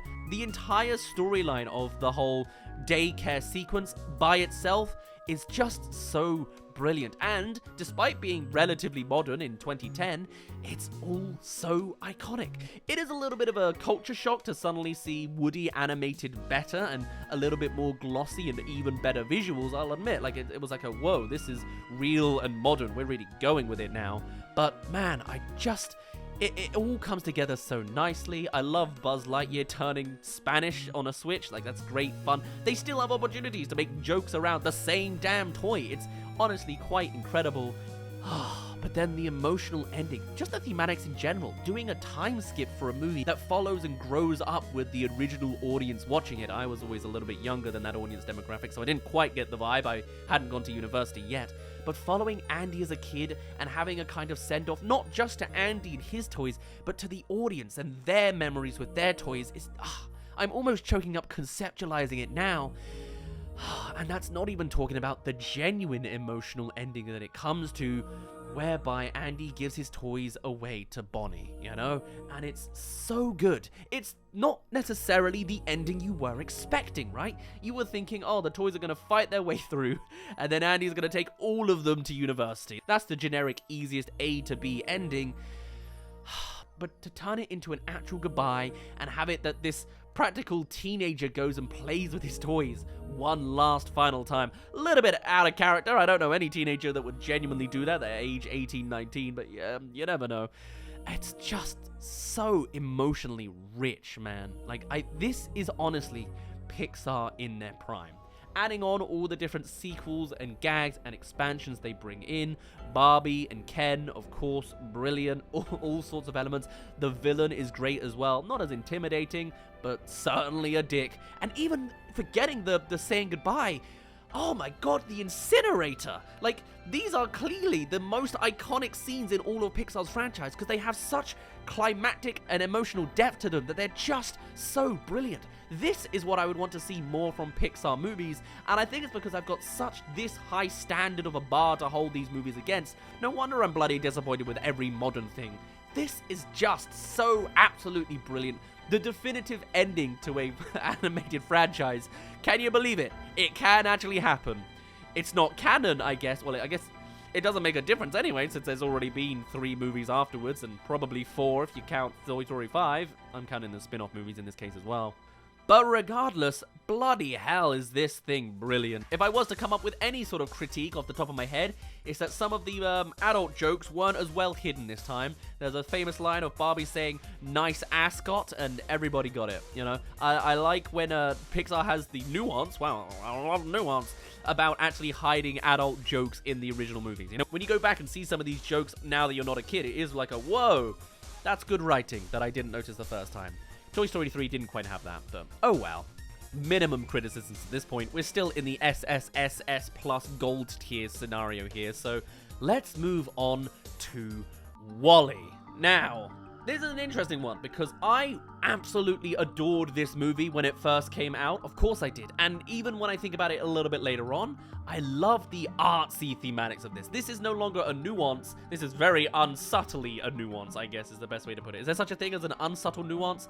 I adore that WALL-E essentially has no dialogue. As a character himself, I love this entire Earth sequence. Of course I do. Everybody does. It is the pinnacle of that short film artsy-fartsy crap where you just get to see a robot doing some fun things secretly and quietly, you know? He is an endearing character to see, he's fun and funny to witness, and he stands around in a very interesting world. It's not a happy world by any means, and the color theory is, you know, awfully grim and rustic, but of course that's entirely the point.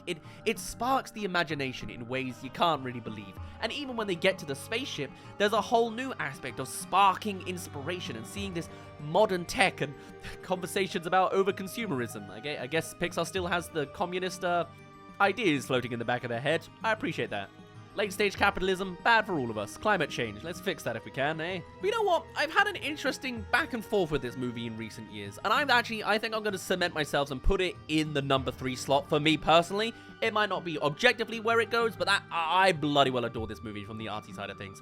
I've seen people say that they like to skip chunks of this movie because, hey, the Earth scene's not as good as the spaceship scene, or the spaceship scene's not as good as the Earth scene, but I disagree, you know? Sure, there are technically outdated elements you could extract about this movie on the side of fat phobia, but I don't think it comes from a fact of pointing and laughing saying, wow, these humans are lazy, let's laugh at them because they're overweight. It's more so a commentary on the world they live in and the admittedly oppressive automations that they are being surrounded with.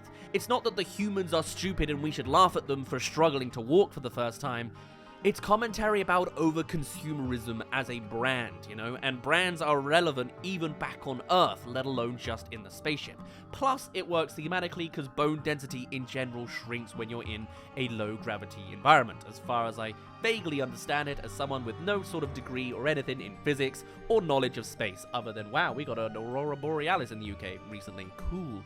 Even still, I absolutely adore both halves of this movie to a brilliant degree, and I think both could be expanded into all sorts of short-form territory. Seeing both WALL-E in his element doing quirky things with a desolate area is fun to see, but also seeing WALL-E out of place in a super clean Apple iPod-esque spaceship is just so brilliant as well, and I love the contrast between the two.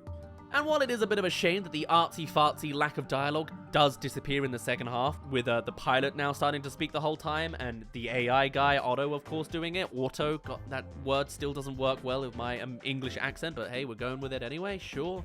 I think this is one of Pixar's best for being the perfect blend of genuine great storytelling and just artsy-fartsy, pristine stuff, you know? I love when movies are daring to be daring. Yeah, artsy is a dare. It's a gamble to see if it will do well, and I'm glad it worked in their favor this time because I absolutely adore it. Oh, the fire extinguisher scene out in space is so brilliantly done. And opening up the minds of all the other robot maids and servants going around, it's just so brilliant to see.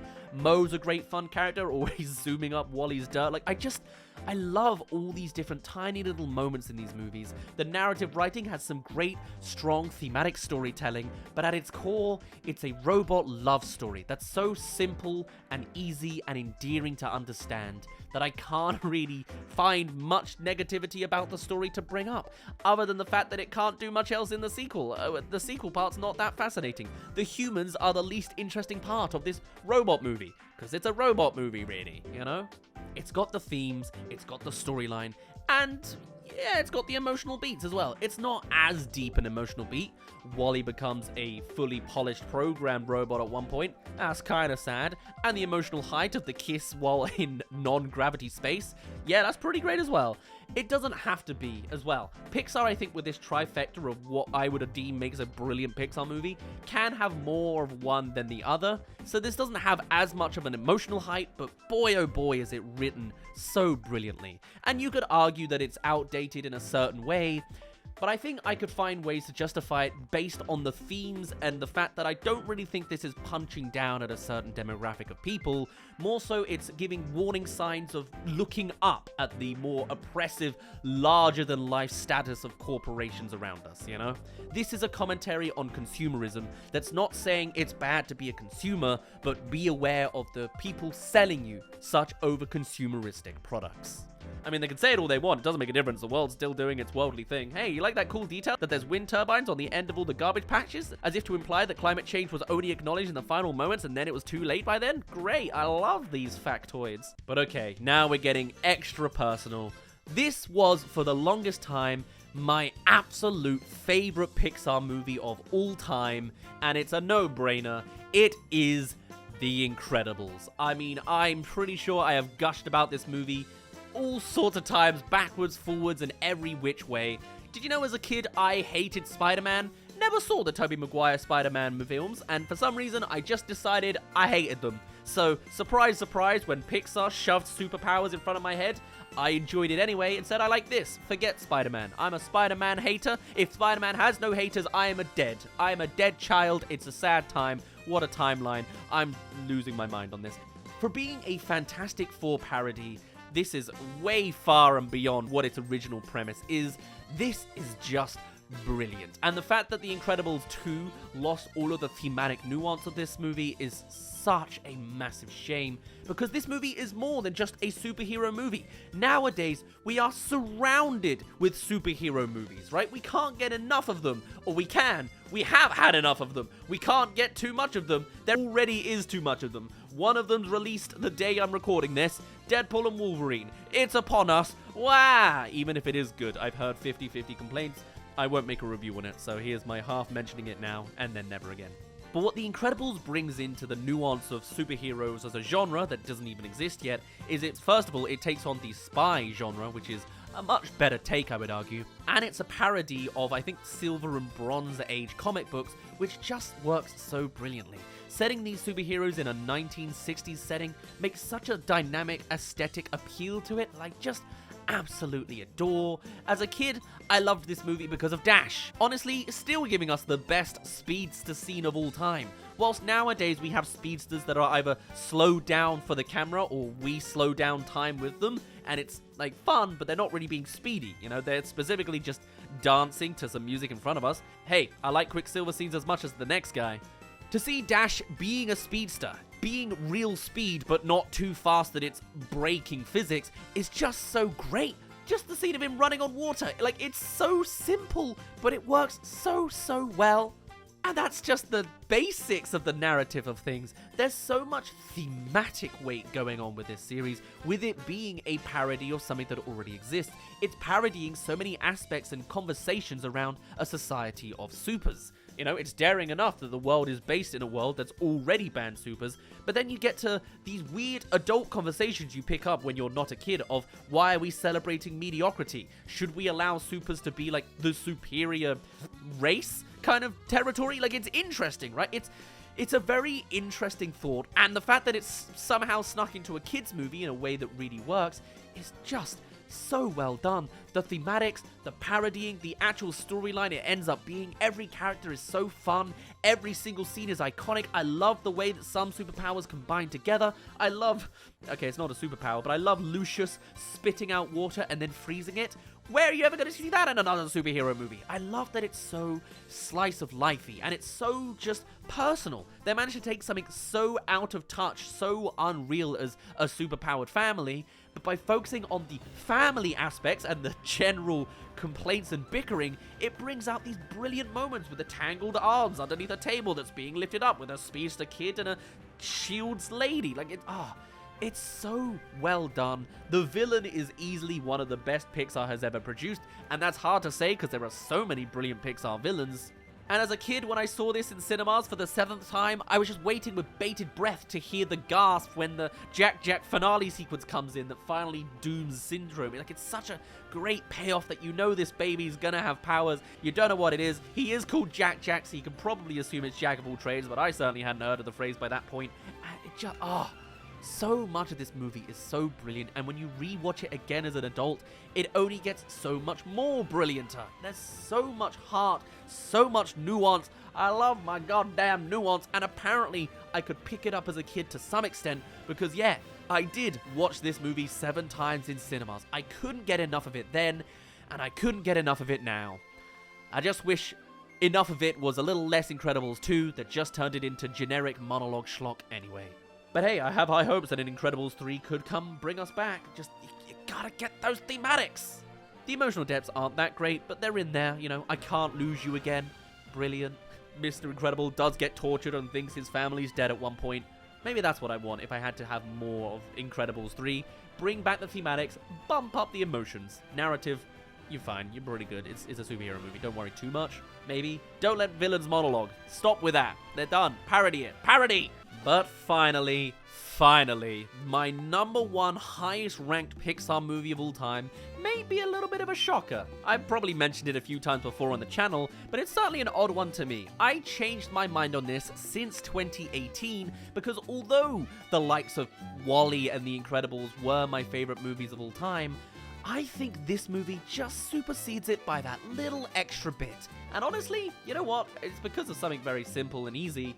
It's emotional depth. It's the damn nuance. My favorite movie of all time right now is Coco, of all things. And I'm very much not even attached to the culture or anything like that. Essentially, this has all of the elements of a Pixar classic that are absolutely brilliant. You know, it has this wide open Pixar world that is quirky and kooky. It expands in a way that sparks that imagination and really has you intrigued on how the world expands. And it does so this time, blending with a nice, normal, modern world, kind of akin to Monsters, Inc. of old. Very nice. It's a nice, simple story of character runs around this world and sees all sorts of expansions. And the fact that it's a musical is a nice surprise for Pixar. Hey, they do pretty damn good with the songs, and I bloody well love them. But of course, the biggest point when it comes to Coco as a movie is it's got a decent little mid-sized storyline bit. It's got some interesting mechanics of this world and how this world expands. Cool, nice, great. It's got some brilliant themes about death and family that are so integrated with both the culture it's representing and the story it's trying to tell. Great, solid blob on that sense in this trifecta. But the absolute biggest, best, super-sized blob of this trifecta of Pixar work is its emotional depth. The very thematics of this movie is all about death, and it's done so in a way that's not so dark that these characters are gone, because they're there in the afterlife for a limited time, for as long as they're remembered, which of course means by the time we get to the very finale sequence, it all boils down to a single song told by a really old character trying to remember this one fading afterlife character before they go to their second death. And it is so emotional. It is such emotional heights. This is the most emotional moment of Pixar. This is Pixar at its absolute best. I can't explain it in any other way. The Boo scenes are brilliant when it's Monsters Inc. The Bing Bong scenes are brilliant when it's Inside Out. But Coco here, man, leans so heavily on the emotional elements that it moves you.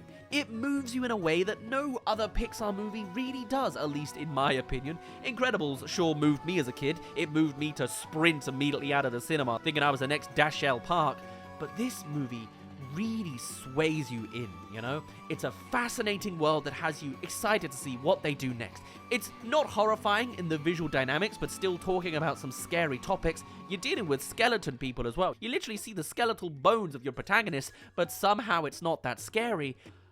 But the way it just presents itself is just so fantastic. The villain isn't that scary. They're just intimidating in the sense of, wow, they're kind of unstoppable. A nice Elvis Presley-esque character, I guess. But no other movie has such high praises in my mind for how much it managed to move me. It just dies and doubles down and triples down on all of the heights. Whether it is singing the final song to the great-grandmother who's the child of the guy we've been following this whole time, or even the reveal that the skeletal dad has been the guy we've been hearing about this whole time. Or even just the fact that this is a real human boy lost in the afterlife and all of his family are coming together to get him back on track. Like, it's all so brilliantly put together. It's just, this movie has unending amounts of heart to it that if Pixar gave up on their formula and stuck to just Coco-esque movies, you know, doesn't have to be entirely the Coco world or the Coco culture, but diving so hard into these super emotionally swaying movies, I would be head over heels for just that. Now, maybe the reason I put this above The Incredibles is because I've thought about and overexposed myself so much with The Incredibles up to this point that Coco feels a little bit more novel and new and refreshing. So maybe Incredibles is actually the number one. I kind of 50-50 half the time. But considering Incredibles 2 as well has kind of bumped down my reputation for this movie and the series and the actual intelligence that are behind this franchise, Coco is still fresh and new and a solo show. It, as far as I'm concerned, has endless potential as a sequel because I haven't seen it ruined yet. I just adore Coco in a way that every single moment is so emotionally rich when you rewatch it. It's so well put together. Sure, there are characters that annoy me. I am bothered by, obviously, the very over-controlling mother character, much like Turning Red. There's a lot of ways you can stitch all of these Pixar movies together. But the final outcome of Coco, when it finally reached those credits, no other Pixar movie made me feel more than that. And that is why I put that at the very top of my very probably unusual take of my full ranking of every single Pixar movie. Thank you very much for reaching the end of this awfully long video. Do tell me your lists and thoughts, and try not to shout at me too hard. I got a degree in film production, not film studies, so I'm winging it just as much as you are. But for now, mine has been Daz. Thank you very much for reaching the end of this video. Do let me know any other rankings you'd be interested in hearing about. But for now, I shall see you in a little bit. Whew.